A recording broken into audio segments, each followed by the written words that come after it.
Hey, what's up guys, it's Tunes with a new review on the X2 Mini by PULSAR. We're going to be talking about the original X2 Mini and the Boardzy edition today in this video, and we're really just going to deep dive on the shape and the overall mouse of what you're going to expect and the major differences between the Boardzy edition and the normal X2. So I never personally reviewed the original because I just think it wasn't the best shape and mouse quality. In my opinion, I just didn't want to review it because it just didn't get me excited. So when they first announced it, I was hyped. I was like, damn, this might be a new in-game for me. Considered it's a fingertip focused mouse, it's on the smaller end of things. You would think it would be perfect for my grip or fingertip in general. But since I have a very specific type of fingertip, it's more of a hybrid between relaxed fingertip and some sort of claw in a way. It just did not fit my needs. And I'll go into why that I think the shape is for a very specific amount of people and how your grip might affect your finger fatigue and feeling of the mouse shape overall. But first, this mouse is amazing and it looks beautiful, and there's a few differences that I will get into, but I just want to thank you to Boardzy for sending this out. I've been a fan from day one, and the fact that he has his own branded mouse is just amazing. And you know, Zero Game for Life, this design is sick, and thanks very much. And once again, that won't affect my review. I'm just going to be completely honest, and my thoughts are my own. And yeah, let's get right into the video.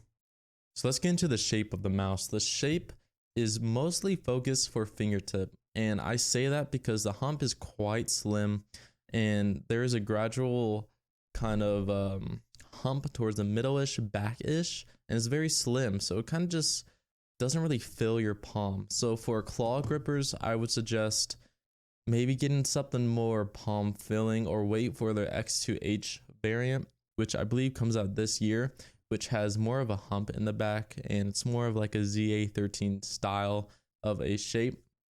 But once again, I think this is mostly focused towards a fingertip type shape, which it does perfectly fine in my case. In other cases, I will have like a slight diss towards the shape. In my opinion, there's this harsh line kind of right here, this edge where the bottom shell connects to the top shell, and if you place your thumb quite lower, like around this area like I do right here, you kind of get this fatigue in your thumb and a sharp pain, and it's just not a fun experience in my eyes.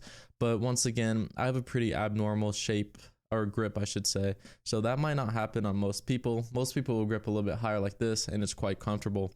I will say the sides kind of curve in the top, then kind of come out on the bottom slightly and curve around the shape to follow around the hump. So your thumb will be more tilted than straight. Like the G305, your thumb will sit fairly straight and even, while this one will curve in slightly on the sides, which will help in grip when you're fingertipping. But for me personally, from the sharp edge, and since my grip sits a little bit too far back for the scroll wheel, I personally don't like the shape that much. But it's really all personal preference. And if you're a fingertip main, I would recommend trying this out. If you're a claw grip, might as well try this. Maybe the larger version will fill the hump more, or just wait for their X2H, which will be perfect for claw grip users. So let's get into the coding, because this is a marketing aspect of the design Boardzy design in comparison to the original, and it's a good one. So the original is a bit more slippery. It has that slight sweaty feeling. So if you have sweaty hands or live in kind of a humid environment and your mouse gets warm to the fingertips where it feels like you're literally sweating, or you're playing on like an icy rink because how slippery it is, this is what the coating feels like, and it's not enjoyable to use for a long period of time, especially if you main the mouse, because the coating will wear down further and just shine up the whole mouse after a long period of time. But this coating is completely different, has more of like a matte texture, slightly chalky, but it's just very comfortable, and you just have like a drastic difference in grip. And I could just tell this grip, or this coating I should say, will last a lot longer than the original non-coated variant. So I will say just this alone is a huge upgrade from the original, and I would suggest getting this over the original any day just based on the coating itself. So let's talk about the switches, because this is like the biggest difference in these two are the switches. And this is just fantastic what Boardzy did, or whoever did this. in the choice of switches because it's night and day. So in the Boardzy edition, they are pink dot mono switches and they're fantastic. I love them. They actually make the mouse usable. So sometimes a mouse really shines in games like Fortnite just based on their switches. The comfortability and how fast you can really click them really changes a difference in that game. And sometimes I just pick up this mouse just because of the click feel. And that was the same reason why I love the Lamzu Mini, because I use pink dots, one of my favorite switches. And I actually had the original KO 8.0s in this mouse, and then I had to change them out with Omrons because the KO 8.0s in this mouse was so bad I could not use them. Probably one of the worst switches I've ever tried in a mouse, and that was like my biggest complaint. I couldn't even really use this mouse from the switches, and the quality of the mouse was not that good. There was some pre-travel and post-travel in this unit. In this unit there is none, so it's just a drastic upgrade, and I wouldn't even recommend the original of this version if they have kill point 8.0s in the mouse. So if you're looking for X2, make sure you get the Boardzy or the Bruce Lee or the Random Frank P or any version that doesn't have the KO 8.0s in it, because it's really a downgrade if you get the 8.0s. And that's why I kind of glad the hype train of the 8.0s kind of went past the community, because a few months ago they were the best switches known to man apparently from all these reviewers and community members, but in my case, the whole entire portion when they were hype, I hated them and I was always praising against them because in my opinion they are trash. But once again, it's mostly on how the mold is designed, if they have good click implementation or not, and it's not really solely on the switch itself. But once again, I would recommend this version over the original based on the switches alone. That is a huge difference between the two, and mainly the only difference, because the main differences between the two is the coding and the switches.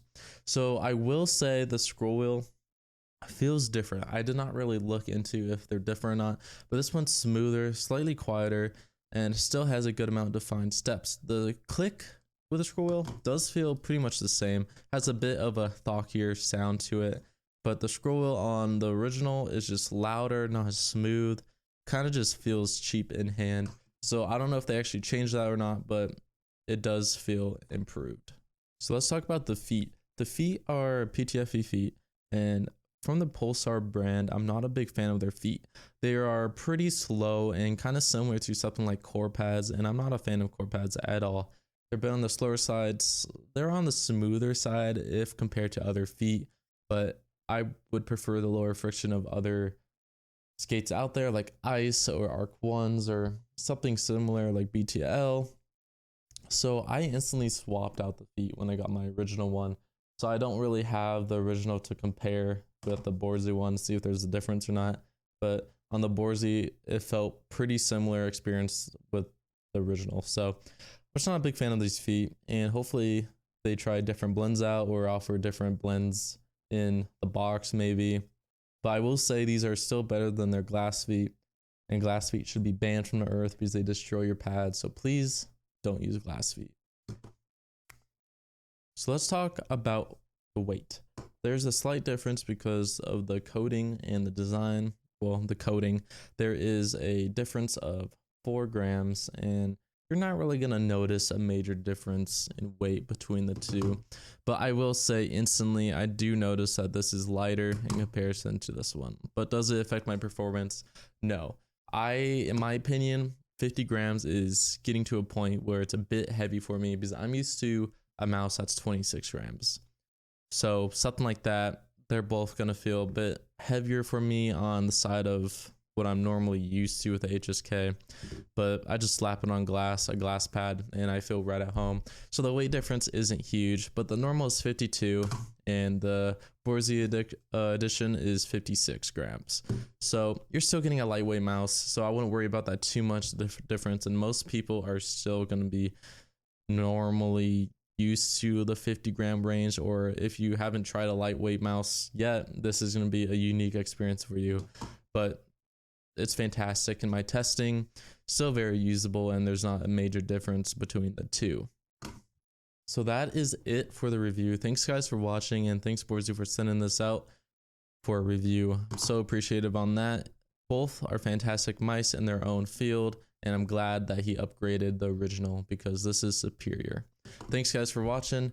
Make sure to subscribe and like, and tell me what you want to see next. I have a few mouse pads I want to start getting into and review, especially glass pads. I have like 8 different glass pads I could review. So yeah, thanks guys for watching. Peace out.